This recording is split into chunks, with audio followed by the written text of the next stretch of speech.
अवधूत चिंतन श्री गुरुदेव दत्त श्री स्वामी समर्थ. नमस्कार भक्तांनो, बघा 4 डिसेंबर 2025 वार गुरुवार आपल्या सगळ्या स्वामी भक्तांना माहिती आहे, कारण हा सगळ्या स्वामी भक्तांसाठी अत्यंत महत्त्वाचा दिवस आहे. बघा, या 4 डिसेंबर म्हणजे गुरुवारी आलेली आहे दत्त जयंती, श्री दत्त महाराजांचा जन्मोत्सव.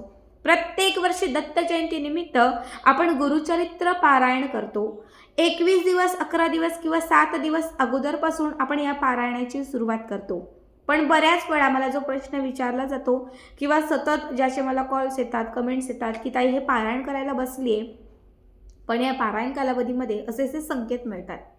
खरंच या पारायण काळामध्ये दत्त महाराज घरात येतात, दत्त महाराज घरामध्ये वास्तव्य करतात, दत्त महाराज संकेत देतात किंवा दत्त महाराज आपली परीक्षा घेतात? बघा, बऱ्याच लोकांना हा प्रश्न सतत सतावत आहे आणि त्याचंच उत्तर आज या व्हिडिओमध्ये मी तुम्हाला सांगणार आहे. खरंच दत्त महाराज येतात का? खरंच ते आपल्याला संकेत देतात का? खरंच आपली सेवा ते स्वीकारतात का?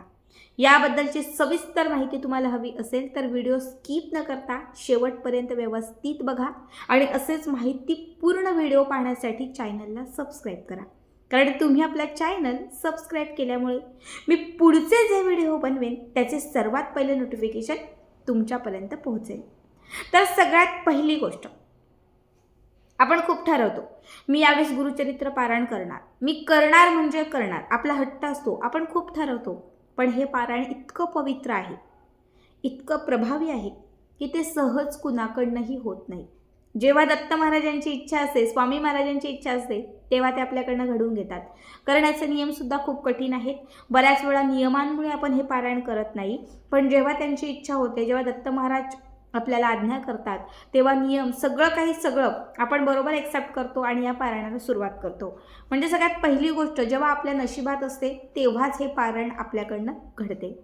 आता जेव्हा तुम्ही पारायणाला सुरुवात करता, पहिल्या दिवसापासून जेव्हा तुम्ही हे पारायण करता, तेव्हा बऱ्याच वेळा हे पारायण करत असताना तुम्हाला त्या पारायणातून उठवण्याचा प्रयत्न केला जातो.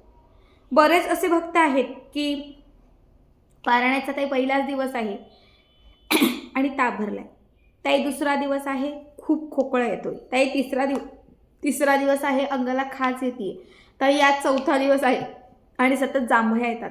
म्हणजे पारायण थांबवण्याचा प्रयत्न केला जातो, पारायणातून उठवण्याचा प्रयत्न केला जातो. आता यासाठी 2 गोष्टी कारणीभूत असतात. पहिली गोष्ट म्हणजे काय असतं, आपल्या घरात खूप नकारात्मकता असते, आपल्या घरात सकारात्मकता कणभर असते आणि नकारात्मकता जी आहे ती ओंजळभर असते. आपण कधीतरी पूजापाठ करतो, कधीतरी आपण काहीतरी सेवा करतो, फक्त देवघरात दिवा लावला म्हणजे पूजापाठ नसते. तर घरामध्ये सेवा करणं, त्या सेवा सिद्ध होणं खूप महत्त्वाचं असतं. तर आपलं घर पवित्र होतं आणि घरात सकारात्मकता वाढते.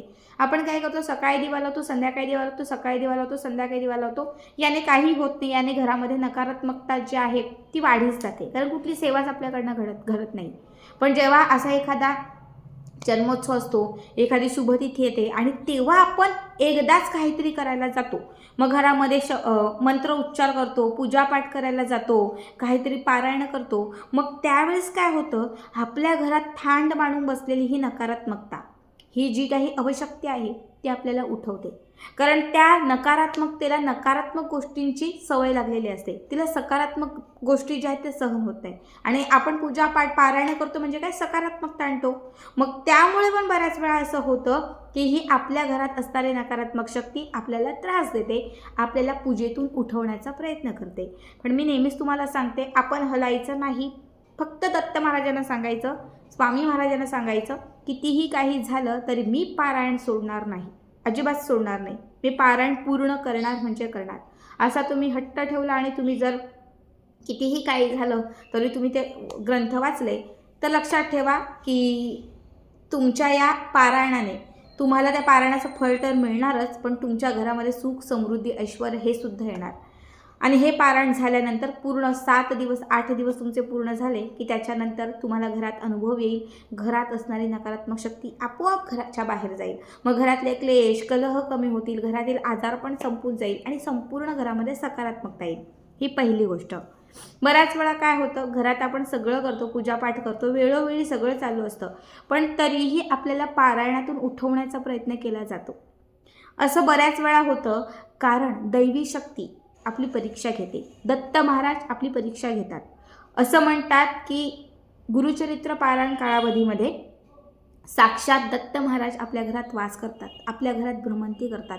तुमचं 21 दिवसांचं पारायण असेल, तुमचं 11 दिवसांचं असेल किंवा अगदी तुमचं 8 दिवसांचं असेल, या संपूर्ण कालावधीमध्ये दत्त महाराज एक दिवशी तरी तुमच्या आजूबाजूला भटकतात, तुमच्या आजूबाजूला वावरतात, भ्रमंती करतात. आणि जेव्हा दत्त महाराज तुमच्या घरामध्ये येतात, जेव्हा तुमची ते सेवा बघतात, तुम्हाला म्हणजे तुमच्यावरती प्रसन्न होतात, पण बऱ्याच वेळा तुमची परीक्षा घेतात. मग बघा, आपण पारायण करतोय, छान वाचतोय, आणि अचानक आपल्याला त्या पारायणातून उठावंसं वाटतं. कधीतरी असं पण होतं की पारायण करतोय आणि अंगाला खूप खाज सुटली आहे. दत्त महाराज बघतात, तू उठतेस का? तू नक्की काय करतेस की तू तिथे टिकून राहतेस?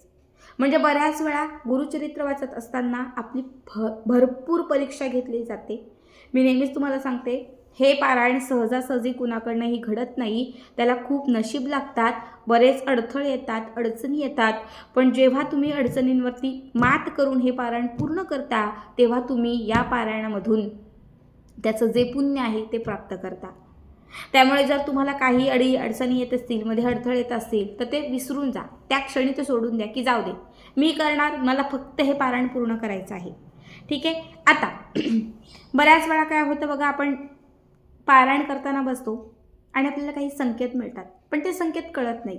आपल्या मनात नेहमी येताना पारायण करताना की मी हे पारायण करत आहे, मी हे तर वाचत आहे, मी इतकं मोठं पारायण करत आहे, पण दत्त महाराजांना हे पोचलं असेल का? दत्त महाराजांनी माझी सेवा स्वीकारली असेल का? आपल्या मनात हे प्रश्न येतात. पण या 7 दिवसांमध्ये दत्त महाराज आपल्याला संकेत देतात, पण बऱ्याच वेळा ते संकेत कळत नाही. बघा, कधी कधी आपण जो दिवा लावतोय पूजेच्या समोर, तो दिवा पटकन उंचावतो, किंवा दिव्यातली जी वात आहे ना ती फडफडते, थोडीशी प्रकाशमय होते, थोडीशी पटकन उंचावरती वाढत जाते. जर तुम्ही हे पारायण करत असताना तुमच्यासोबत असं घडलं असेल, तर समजून जा, तुमचं पारायण, तुमची सेवा दत्त महाराजांपर्यंत पोहोचलेली आहे आणि लवकरच या पारायणाची संपूर्ण पुण्यप्राप्ती तुमच्यापर्यंत होणार आहे. दुसरी गोष्ट म्हणजे, पारायण करत असताना बऱ्याच लोकांच्या दिव्यांमध्ये आकार बनतात. कधी त्रिशूल, कधी ओम, कधी स्वस्तिक, शुभचिन्ह, कधी महाराजांची मूर्ती, वटवृक्ष. बऱ्याच लोकांच्या दिव्यांमध्ये बघा छान आकार बनतात. ज्यांच्या दिव्यांमध्ये असे काही आकार बनत असेल, तर त्यांनीसुद्धा समजून जा की आपण केलेली सेवा दत्त महाराजांनी स्वीकारलेली आहे आणि त्याचा हा संकेत आहे त्या दिव्यातून दाखवलेला की हो, तुझी सेवा माझ्यापर्यंत पोहोचली आहे. तिसरी गोष्ट म्हणजे, जर तुम्ही पारायण करताना, म्हणजे पारायण करताय, तुम्ही काहीतरी छान त्यातलं ओव्या वाचताय आणि अचानक दारात कोणीतरी आलं, पाहुणं असेल. बघा, पाहुणे हे ते आपण म्हणतो ना, अतिथी देवो भव, म्हणजे पाहुणे हे देवासमान असतात. जर तुमच्या दारात कोणी पाहुणं आलं असेल, एखादं लहान बाळ आलं असेल, एखादा कुत्रा आला असेल, एखादा मुका प्राणी म्हणजे गाय असेल, कुठलाही एखादा पक्षी तुमच्या दारामध्ये असेल, तर त्यालाही अत्यंत शुभ संकेत म्हटलं जातं. त्या स्वरूपामध्ये साक्षात देव तुमच्या घरात आलेला आहे. आता तुम्ही म्हणाल की ताई, मग पारायण थांबून उठायचं का? तर हो, पारायण थांबून उठायचं, त्या व्यक्तीला घरात घ्यायचं, त्या व्यक्तीला काहीतरी गोड खायला द्यायचं, पशुपक्षी असेल तरीही त्यांना काहीतरी खाऊ घालायचं, नंतर पारायणाला बसायचं. थोडा वेळ तुम्ही पारायण स्किप केलं, काही फरक पडणार नाही. उलट त्या व्यक्तीमध्ये असणारा देव किंवा त्या प्राण्यांमध्ये असणारा देव तुम्हाला आशीर्वाद देऊन जाईल. त्या क्षणातच तुम्हाला गुरुचरित्राचं जे फळ आहे ते मिळून जाईल. पुढचा जो संकेत आहे तो म्हणजे, तुम्ही गुरुचरित्र वाचत असताना या 7 दिवसांमध्ये जर तुमच्या स्वप्नात दत्तगुरू तुम्हाला दिसले, दत्तगुरूंचं मंदिर दिसलं, दत्त महाराजांची कुठलीही आकृती दिसली किंवा दत्त महाराजांची कुठलीही कृती तुम्हाला दिसली, तर तो सुद्धा अत्यंत शुभ संकेत मानला जातो. असे स्वप्न सहसा कुणाला पडत नाही, पण गुरुचरित्र वाचत असताना तुम्हाला जर असे स्वप्न पडले, तर समजून जा की दत्त महाराजांची कृपा आहे आणि हे जे काही पारायण आहे ते त्यांच्यापर्यंत पोहोचत आहे. बघा, खूप साध्या सोप्या गोष्टी तुम्हाला सांगितलेल्या आहेत, कारण पारायण करत असतो तर मग ह्या गोष्टी आपल्याला माहीत असणं खूप महत्त्वाचं आहे. तर आजचा व्हिडिओ कसा वाटला नक्कीच कमेंट करा आणि असे छान व्हिडिओ पाहण्यासाठी चॅनलला सबस्क्राईब